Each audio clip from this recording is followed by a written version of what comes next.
Hello friends, मेरा नाम गौरव है और इस वेब डेवलपमेंट के ट्यूटोरियल्स के बीच में हम लोगों ने पिछले ट्यूटोरियल में टेबल बनाना सीखा था। ठीक है। हम लोगों ने एक पेज बनाया इंडिया नाम का, जो कुछ इस तरह दिखता है, और पिछले ही पेज में हम लोगों ने ये टेबल बनाया था। ठीक है। इस ट्यूटोरियल में हम इस टेबल को यूज करते हुए मार्जिन और पैडिंग के बारे में सीखेंगे कि वो दोनों क्या होते हैं। ठीक है। सबसे पहले तो मैं कुछ स्पेस क्लीन कर लूँ। Okay fine. तो सबसे पहले मैं आपको थ्योरेटिकली और with the help of diagrams समझाना चाहूँगा कि मार्जिन और पैडिंग क्या होते हैं। ठीक है। तो उसके लिए हम चलते हैं हमारे पेंट की तरफ। पेंट में देखते हैं। देखिए, मान लीजिए कि हमारे पास एक ब्राउज़र है। ठीक है। ये हमारा ब्राउज़र है और हमें इस ब्राउज़र के अंदर जो बॉडी बनानी है वो हमें एक पर्टिकुलर मार्जिन के बाद रखनी है। ठीक है। Solid colour, fine. ठीक है। तो मुझे जो इसके पीछे मार्जिन बनानी है वो एक पर्टिकुलर बॉर्डर के बाद बनानी है, पर्टिकुलर ब्राउजर से इतने दूर पे बनानी है। तो ये जो स्पेस, जो बॉडी के एलिमेंट का आपके मेन ब्राउजर से जो दूरी है, इसको मैं बोलता हूँ मार्जिन। ठीक है। सॉरी, इसको हम बोलते हैं मार्जिन। ठीक है। और अब जब हम बॉडी बना रहे हैं तो हम चाहते हैं, अगर मैं इसमें कोई भी चीज लिखता हूँ, ठीक है, तो वो चीज मेरे बॉडी के एकदम एज से चालू होती है। राइट। आपने पहले भी देखा होगा कि वो चीज एकदम एज से शुरू हो रही है। तो इसलिए हम क्या चाहते हैं कि हम इस चीज को एज से ना यूज करके हम इसे थोड़े दूर से स्टार्ट करें। लाइक से मैं चाहता हूँ कि मैं अपने एलिमेंट्स को यहाँ से स्टार्ट करूँ। ठीक है। तो इसके लिए मैं क्या देता हूँ, मैं इस बॉडी के बाहर के लिए मार्जिन तो सेट कर दिया, और अंदर के एलिमेंट्स के लिए मैं मार्जिन तो सेट नहीं कर सकता क्योंकि मार्जिन बाहर की प्रॉपर्टी थी। ठीक है। तो अंदर के एलिमेंट्स के लिए जो मैं सेट करता हूँ, इसको मैं बोलता हूँ पैडिंग। ठीक है। तो this is my padding. Right. एक और एग्जांपल लेके हम समझाते हैं आपको कि मार्जिन और पैडिंग क्या होती है। ठीक है। तो मान लीजिए कि ये मेरा एक HTML का एलिमेंट है। ठीक है। अब हमारे HTML बॉडी के अंदर ये कोई भी एक एलिमेंट है। ठीक है। हमारे पेज में, और मुझे इसके अंदर एक और एलिमेंट सेट करना है। मुझे इसके अंदर, ये एक बॉक्स है सिंपल, और इसके अंदर मुझे एक और बॉक्स बनाना है जो कि मेरे पुराने बॉक्स से थोड़े डिस्टेंस मेंटेन करके रहे। ठीक है। ताकि मुझे पीछे का बॉक्स भी हल्का दिखे, अंदर का बॉक्स भी हल्का दिखे। और इसके अंदर मुझे एक और बॉक्स बनाना है जो कि मुझे थोड़ा सा और अंदर दिखे। ठीक है। तो आप ये भी बोल सकते हैं कि व्हाई नॉट हम हमेशा मार्जिन यूज करते रहें, हम पैडिंग क्यों यूज करें। हम ब्लू के लिए मार्जिन यूज करके उसे बॉडी से दूर कर सकते हैं। सिमिलरली हम येलो के लिए मार्जिन यूज करके ग्रीन से दूर कर सकते हैं। और सिमिलरली हम रेड के लिए इसे यहाँ से दूर कर सकते हैं।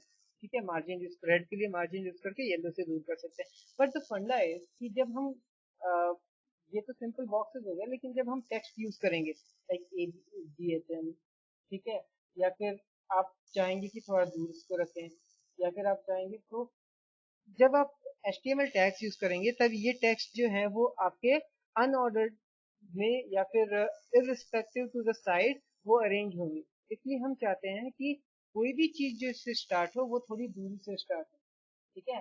तो बाहर के लिए हम, अगर हम येलो बॉक्स को डिजाइन करें तो हम उसके बाहर के गैप को बोलते हैं मार्जिन, और अंदर दिए हुए गैप को हम बोलते हैं पैडिंग। ठीक है। सिमिलरली रेड के लिए हम इस बाहर के गैप को बोलेंगे मार्जिन, और ब्लू के लिए हम इस अंदर के गैप को बोलेंगे पैडिंग। राइट। समझ गए हम बात? गुड। नाउ अब चलते हैं HTML में और हम टेबल के साथ में देखते हैं कि हम लोग किस तरीके से ये मार्जिन और पैडिंग यूज कर सकते हैं। ठीक है, फाइन। तो हम लोगों ने हमारा पेज ये है कंट्रोलर, रिफ्रेश इट। ठीक है, अब इस पेज के अंदर में हम एक और टेबल बनाते हैं, सिंपल टेबल। ठीक है, हमने एक टेबल बनाया और क्योंकि हमारे पास टेबल के कुछ स्टाइल्स पहले से सेट हैं, तो हमारे पास एक और टेबल अपीयर होगा। ओके, हमने कोई एलिमेंट नहीं डाला इसमें, राइट। तो मान लीजिए कि मैं इसमें एक रो बना देता हूँ, स्लैश टेबल आर, और इसमें मैं भी कुछ भी लिख दिया। फाइन। तो अब ये क्या होगा, अब मेरे पास एक टेबल अपीयर हो रहा है। ठीक है, अब मेरे पास इसका एक कॉलम अपीयर हुआ है और मैं इसको मान लीजिए टेबल हेडिंग के अंदर डाल देता हूँ। तो और व्हाई नॉट टेबल हेडिंग के अंदर सिर्फ हम ये क्यों डालें, हम इमेज भी पुट कर सकते हैं। तो हमारा इमेज क्या था, हम इस इमेज को यहाँ पुट करते हैं। हमारे पास इमेज का जो कोड था वो था यहाँ पे, ये। ठीक है, हम इस इमेज के कोड को हम अपने टेबल के अंदर पुट करते हैं, td एंड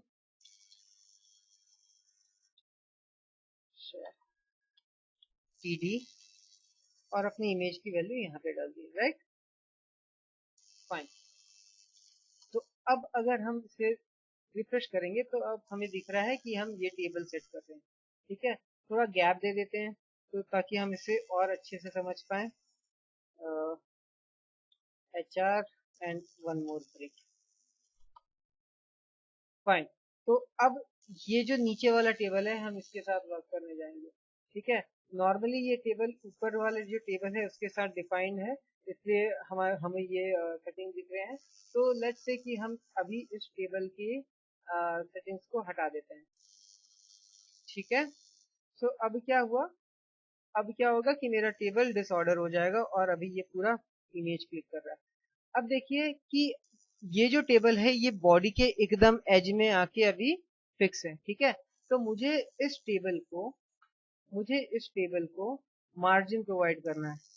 ठीक है, तो वैसे हम इसे हटा ही दें, हम चलते हैं टेबल के अंदर और मार्जिन सेट करते हैं। मार्जिन मान लीजिए 40px, 80px, px, 80px, 40px and then 80px। ठीक है, नाउ ये चार मार्जिन क्या है, हमारा जो मार्जिन का ऑर्डर है वो होता है top, right, bottom and left. तो अगर आप अपने स्क्रीन के क्लॉकवाइज चलें तो top, then right, then bottom, then left.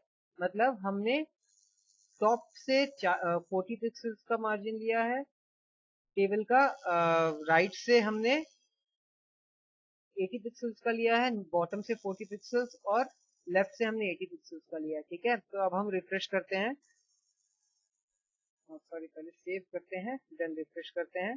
तो अब देखिए बॉटम से मुझे, अगर मैं इसे इंस्पेक्ट एलिमेंट करूं, ठीक है, तो इस पर्टिकुलर इमेज का जो हाइट है यहाँ से दिखेगा कि मैंने ऊपर से और साइड से कुछ मार्जिन प्रोवाइड किया है इसे। ठीक है, फाइन। तो इस तरह से हम मार्जिन प्रोवाइड कर सकते हैं। एक और तरीके से हम मार्जिन प्रोवाइड कर सकते हैं, अगर हमको इस ऑर्डर में नहीं करना है या फिर कुछ और करना है, तो लाइक मुझे सिर्फ लेफ्ट से मार्जिन प्रोवाइड करनी है, तो इसे लेफ्ट 40px, सॉरी। ठीक है, तो अब मेरा जो टेबल होगा उसका मुझे 40px मिल जाएगा। ठीक है, एक और चीज मैं सेट कर देता हूँ मैं अपने पुराने टेबल से, सॉरी जो मैंने उड़ा दिया है, border 1px solid and black. Fine. तो अब मेरा जो बॉर्डर है वो वेरी फाइन ब्लैक लाइन में दिखने लगेगा। ठीक है, ठीक है। तो अब हम चलते हैं कि पैडिंग के बारे में। तो मार्जिन के बारे में सीख लिया कि मार्जिन को कब से हम प्रोवाइड कर सकते हैं। अब हम चलते हैं टेबल की इंटरनल पैडिंग के बारे में। ठीक है, तो पैडिंग को हम देते हैं PADDING and similar on the same pattern from top right bottom left हम लोग लिखते हैं 40 CX से 40 40 40 40 control 3 and control.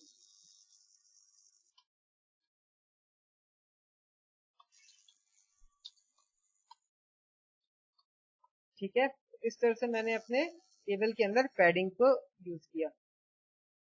Oops sorry, maybe this not right. ठीक है, तो अब क्या हुआ देखिए, टेबल के बाहर का तो मार्जिन वैसा ही है, टेबल के अंदर भी एक मार्जिन आ गया। फाइन, ठीक है, तो इस तरह हम पैडिंग का यूज करते हैं। सेम हियर, अगर मुझे मान लीजिए सिर्फ लेफ्ट में पैडिंग प्रोवाइड करनी है, लेफ्ट में इंटरनल स्पेस प्रोवाइड करना है, तो मैं क्या करूंगा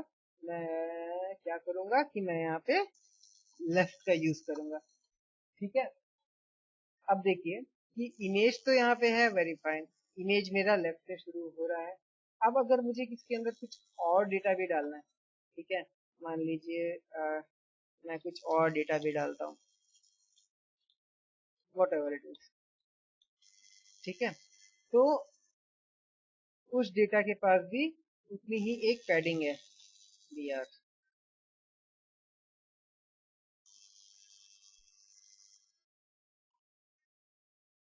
सॉरी, क्या यूज करते हैं। ठीक है, ठीक है, मान लीजिए मैं एक और रो बनाता हूँ जिसके अंदर मुझे सेम यूज करना है। ठीक है, और इसके अंदर मैं कुछ टेक्सचुअल डेटा रखता हूँ। हाय, this is India flag.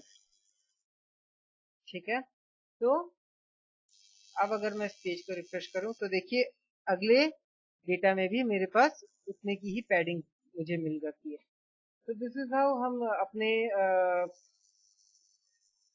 HTML page में मार्जिन और पैडिंग का यूज करते हैं। ठीक है, तो thank you for watching this video and subscribe करना मत भूलिएगा साथ में, ताकि आप आगे चल के और वीडियोस देख सकें और पढ़ सकें। एंड तब तक के लिए happy coding, happy programming and love India. Bye bye.